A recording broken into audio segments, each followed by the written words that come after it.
le pire, d'un certain point de vue, notamment du point de vue absolu ou du point de vue de celui que tu peux, je dirais, goûter quand tu as suffisamment de recul, tu peux mettre 30 ans, 10 ans, 5 ans, une vie, 10 vies, et si même au bout de 10 vies, tu t'aperçois que le pire avait un sens et une signification, donc tes mauvaises synchronicités ne sont jamais des mauvaises synchronicités, ça a toujours un sens.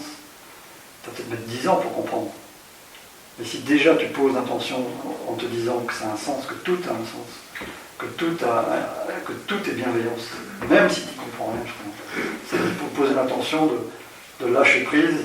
Donc on pose l'intention, on ne dit pas qu'on va y arriver. Je ne vais pas entendre dire qu'il faut lâcher prise, on pose l'intention de lâcher prise, c'est pas la même chose. Donc si tu poses l'intention de lâcher prise par rapport à ton besoin de comprendre quelque chose que tu ne comprends pas du tout, eh ben, si tu laisses le silence là-dessus tout doucement, tu vas commencer à recevoir, à percevoir d'autres mots, le silence va commencer à te parler, et à te faire comprendre des choses autrement, à te faire comprendre des choses au-delà des mots. Même déjà dans l'instant, si tu as déjà une foi par rapport au pire du pire que ça a un sens, déjà il peut se passer quelque chose. Ça t'évite d'attendre 10 ans, 30 ans, que la vie t'apprenne que oui, ça avait un sens, que oui, tu aurais pu déjà faire confiance. C'est poser confiance, même si tu ne comprends rien. C'est un peu la phrase de Jésus, toi tu as cru parce que tu as vu. Et heureux ceux qui ont cru sans avoir vu, c'est un peu ça, quoi. Même si tu n'as rien compris, mais que tu gardes quand même la foi et la confiance, c'est là que le miracle arrive. Tu peux être touché par la grâce et le miracle d'une autre compréhension. C'est plus la compréhension du niveau où ça s'est passé, c'est une autre compréhension. Tu commences déjà peut-être même à goûter, pour ceux qui croient ou ceux qui connaissent déjà un petit peu ça, la fameuse revue de vie, de l'autre côté, quand tu passes, quand on meurt, ou même ceux qui ont vécu des expériences de mort imminente, sont passés parfois par justement ce plan absolu d'amour infini, où vous avez eu l'impression de tout comprendre, de tout savoir. Ça veut bien dire que tout a un sens. S'ils ont l'impression de tout comprendre, c'est-à-dire que tout a un sens. Et depuis ce point de vue d'amour infini absolu, ils ont pu observer la magnificence et le chef-d'œuvre de leur vie. Donc on peut déjà se brancher sur cet instant-là. Comme disent souvent les patients qui viennent me voir, si on considère d'un certain point de vue que le temps n'existe pas, on est déjà tous en train de vivre quelque part notre revue de vie d'un point de vue absolu d'amour infini. On est déjà tous en train de s'observer avec un amour infini en train de vivre.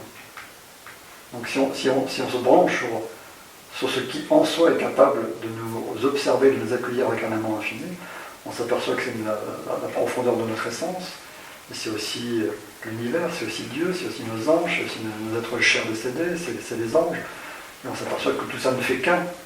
C'est plus des mots, enfin, on lit partout, tout ne fait qu'un. Ça reste des mots jusqu'à temps qu'on commence à écouter. Quand on dit que les êtres chers décédés, ils sont dans notre cœur, mais c'est au sens littéral et au sens propre, quoi. Enfin, c'est au sens spirituel et au sens premier. Le tout est un, il est là aussi.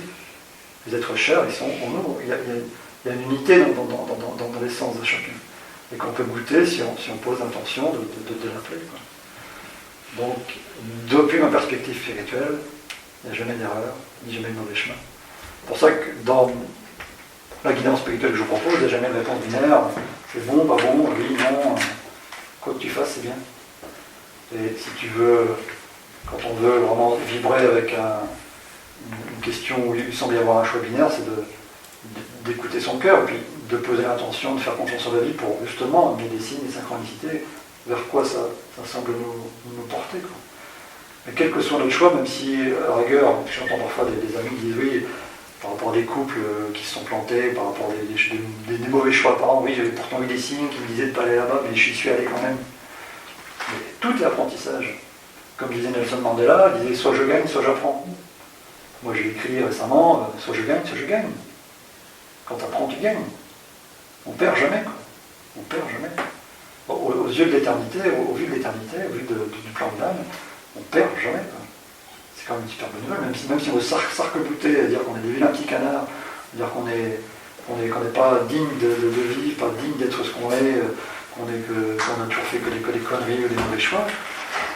Sur le plan de l'âme, c'est jamais vrai. Enfin, il n'y a pas d'erreur. Je peux rebondir là-dessus. Je suis d'accord avec ça. Mais par contre, j'ai un ami qui traverse pour le moment vraiment ses pires ténèbres et qui était avec un angle de vue qui disait bon, sur le plan de l'âme, tout est parfait, rien n'est grave, etc.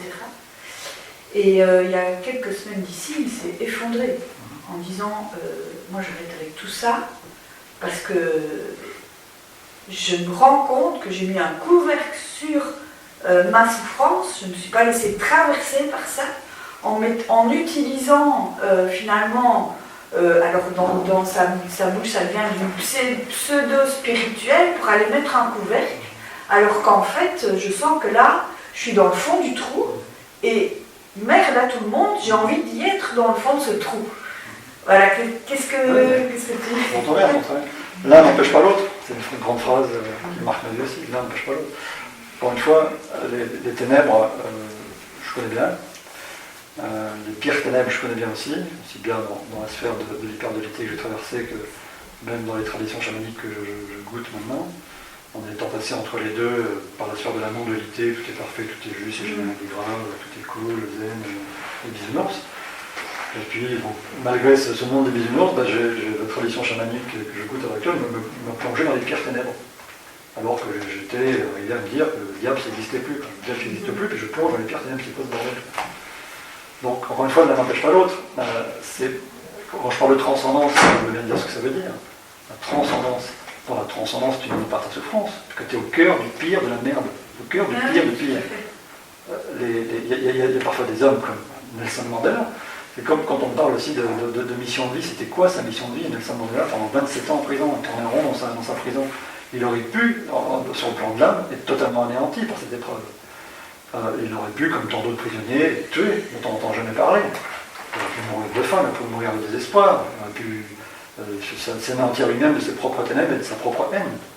Et s'il avait fait ça, s'il s'était anéanti de sa propre haine, s'il avait été torturé, et eu une vie apparemment des plus désespérantes, que ce ne serait pas un échec pour autant de mon point de vue.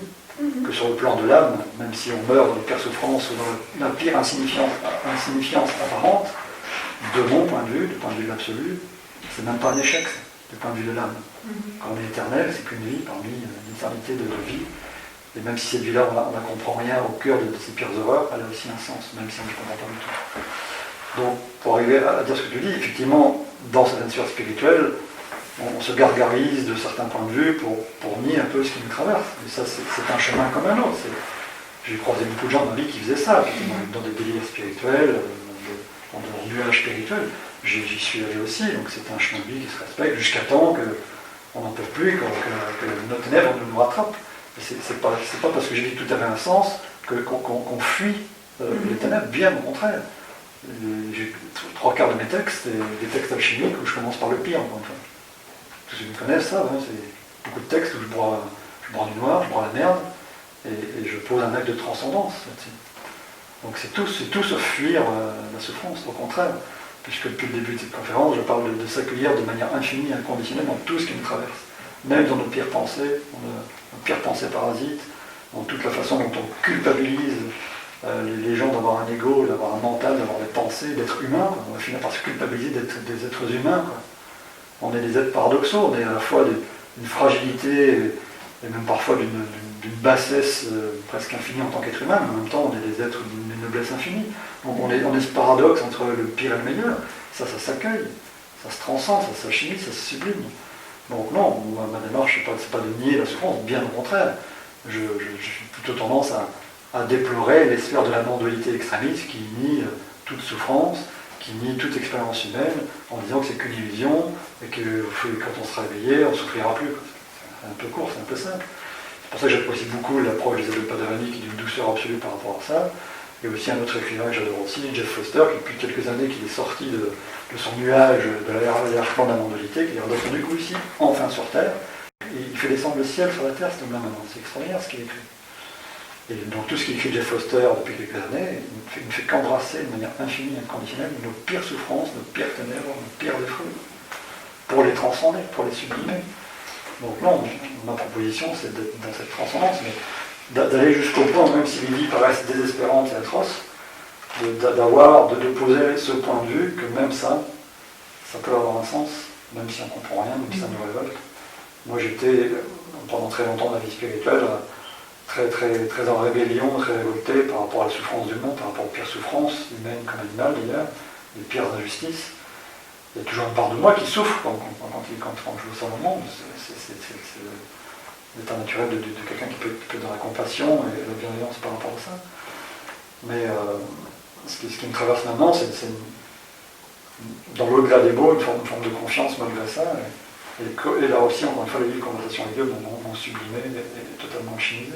Qu'avant de les lire, je mettais au défi quiconque, vu que j'ai un mental quand même bien trempé, en tant qu'ex-champion du monde, je mettais au défi quiconque dans les livres, dans les enseignants, de me donner quelque chose, une explication qui tienne la route sur le sens du mal, sur le sens de la souffrance, sur le sens du pire. Alors, je trouvais aucun sens à ça, quoi. Et quelles que soient les théories, ça ne tenait pas la route. Sur le plan du langage humain, je trouvais toujours le truc, ça ne marche pas, quoi. Donc si on peut prendre en considération, je ne vais pas faire de théorie, mais là on en vient à une théorie d'un diable qui est aussi puissant que Dieu. Un Dieu tout amour et tout puissant, comment un Dieu tout amour et tout puissant peut laisser ou créer le pire? Rien que ça, c'est un paradoxe. On peut le tourner dans un millier d'années avec des mots humains, mais on n'en jamais.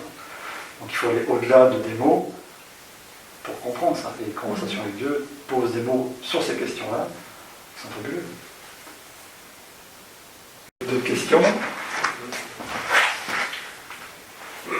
De nouveau, c'est pas une question, mais c'est une réflexion, c'est tout le sens qu'on va donner à la souffrance. Et donc, si on accepte la sanguine, etc., on l'accepte effectivement, donc ça prend tout son sens. Le chemin prend son sens, mais souvent, c'est à la fin du chemin qu'on commence à, effectivement, comme vous dites tout à l'heure, de prendre le sens et c'est accepter qu'à un moment donné, il n'y a pas de sens. En tout cas, on ne trouve pas le sens par rapport à ça. C'est accueillir le fait qu'on ne comprenne rien, même se laisser s'effondrer, s'autoriser à s'anéantir soi-même, s'autoriser à maudire le ciel, s'autoriser à être dans la haine, s'autoriser complètement soi jusqu'au pire du pire.